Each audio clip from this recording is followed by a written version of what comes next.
All right, today on Sights on the City, we are at Golden Belt Studios. We are talking with Heather Gordon, a resident artist here and a real driving force behind some of the rejuvenation that's going on at Golden Belt. Young artists in the studios, a wonderful community also fostered by the developer here, Scientific Properties. And we're going to talk with Heather about what's been going on and what's up for the future. It's a cool story, Durham. Check us out on Twitter at Clarion Content. Our guest, Heather Gordon's at HeatGord, Heatgord. Follow us on YouTube to see more of these wonderful videos about what's happening in your city. Durham, we curate your city.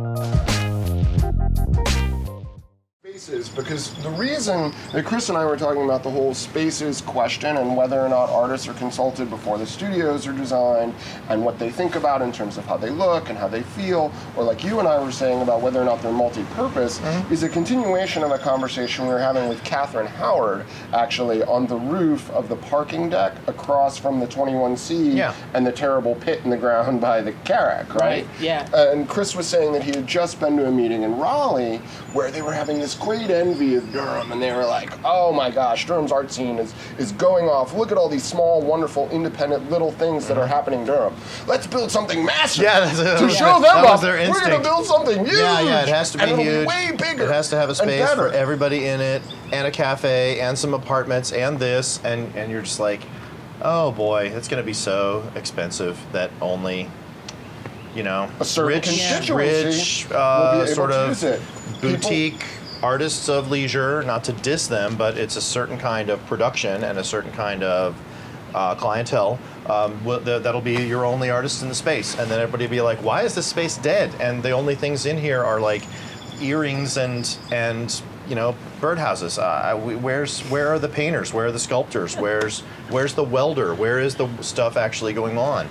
You know, so here we are to continue that conversation that we've been having, frankly, for years in Durham, that other people are trying to emulate out at Golden Belt. Chris, you want to give us the intro, lead us all in here, tell the people who we are and what we're doing? Well, we're here at Golden Belt Studios on a lovely spring morning, talking with Heather Gordon, one of the resident artists here, and really one of the principal people in a rejuvenation here that's kind of avoiding something that's often a problem with these renovated, large warehouse-type spaces into artist studios. I grew up in Northern Virginia, and there's a space called the Torpedo Factory in Washington. Actually, it's in Alexandria, so it's very close to Washington, D.C. They manufactured torpedoes in this building for the Second World War, and now it's all divvied up into artist spaces. It's a massive building, really lively, really fantastic. I loved going there as a kid, and when I heard Golden Belt was going to happen, I got excited because I'm like, ooh, this is Torpedo Factory. And here seemed like it was quiet. It didn't take and get as lively as the Torpedo Factory is, and I wondered why. Then suddenly we start seeing a lot more activity over the last year. So we wanted to talk to Heather about some of the different ideas that are going on here, different kinds of exhibition ideas, different terms on the studios themselves in terms of rental or residency programs. There's just a lot of thinking in the air that's getting a lot more activity in this space and making it a lively corner of Durham. Heather, could you tell us about some of the, just how young artists who aren't commercially successful necessarily yet are getting into the spaces at Golden Belt right now? Well, there's two avenues. One is that they could apply for a residency, the 3-month residency program that we're offering, and which is currently, we have 7 residents, and most of those are recent MFA graduates from UNC, with some additional people like Bobby Danger, who's just making some incredibly interesting work, and so we wanted to bring him into the space. The other is to apply for a pop-up exhibit, which is just me. So I mean, if you're interested, just send me some stuff. That's pretty much it. And a pop-up exhibition, that series is called Off the Radar, right? This is a one-night only, 3-hour only show. Yeah. It turns the show into Well, an some event. of them are slightly longer than that. We Wasn't can the make one them- that There was Rachel 24 Herrick's hours? overnight show, Right, yeah, that of was course, fun, which yeah. was awesome. And we're now expanding what a it blast. so the art can stay up for 2 weeks. And great. we also can accommodate an artist talk because we have a flex space now, which we can use, and we'll talk about that. And part of my idea about expanding this program is for professional development for artists. So not only is it good practice for the artists to talk about their work, which we all need to be better at doing, but we need to see I need to see other artists do that.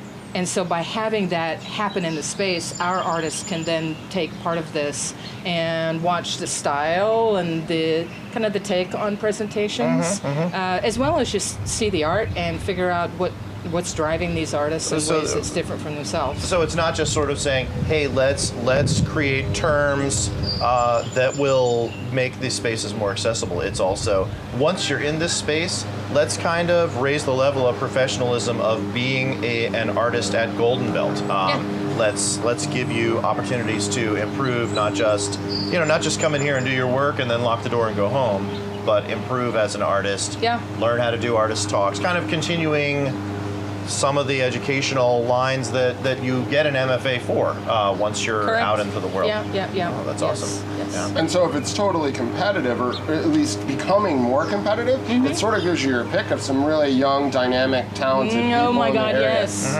Yes. Yeah. And now we don't have enough space to accommodate all of that, Uh-huh. which is Which is great. kind of a cool It's- problem. It's, a, good, Yeah, it's a good problem. Yeah, it's a So really good many problem. of the recent MFA studio art grads from UNC Chapel Hill are here now at Golden Belt in some of these 7 studios, and UNC just graduated a class of 11 students. So they're gonna Right. Chris they're is gonna over have at to the work Ackland paint and fairly shifts. regular. They're He's gonna have got to work his in shifts. So. Yeah. Eyeball on it. Yeah, amazing. So, I mean, I think that just gives you a real opportunity, pop-ups, young artists, dynamic people to sort of emulate some of the best of what's been going on in Durham, to think about, what's worked successfully, to think about what's different than this psychology that Chris was hearing at that Raleigh meeting where it's like, let's drop 500 grand on one thing from the top down. You're saying that Golden Belt has lots of small ways from the bottom up to put out a modicum of money or short-term leases, shorter-term leases? Oh, yeah.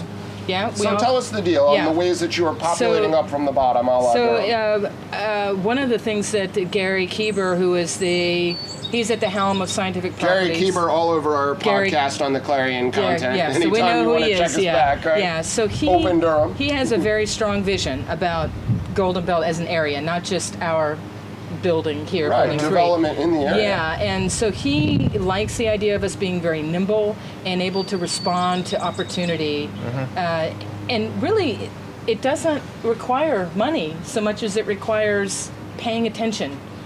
And Consciousness, conscious development. Right. So when I am out and about and I meet an artist who's pretty cool, I think is cool, like, where's your studio? What's that like? What I'm hearing a lot is that, I need a space to do this small project.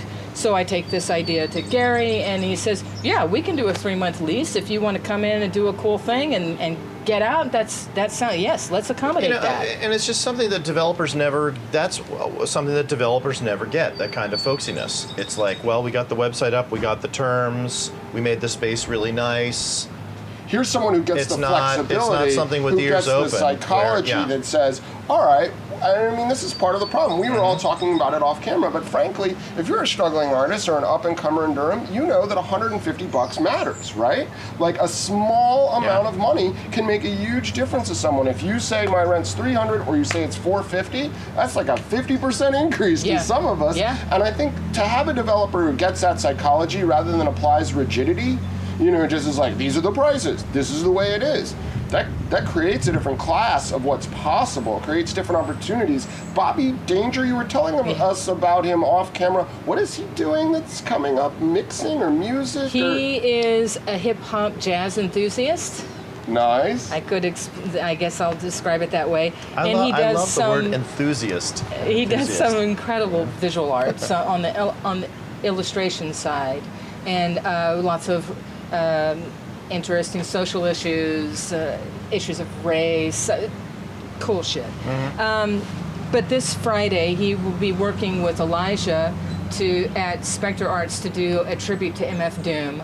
Cool. And he'll play in 2 sets at the Spectre Arts 2-year birthday party from 6 to 9. And then after that, they're going to move over down to the shed, and they're going to be doing an open mic, doing more track lists. So they're going to play on till about 2 in the morning. Well, this also shows, Yeah. 2 other things you mentioned here, collaborations and just inter-arts mixology, so that we have a space like the shed here, performance space.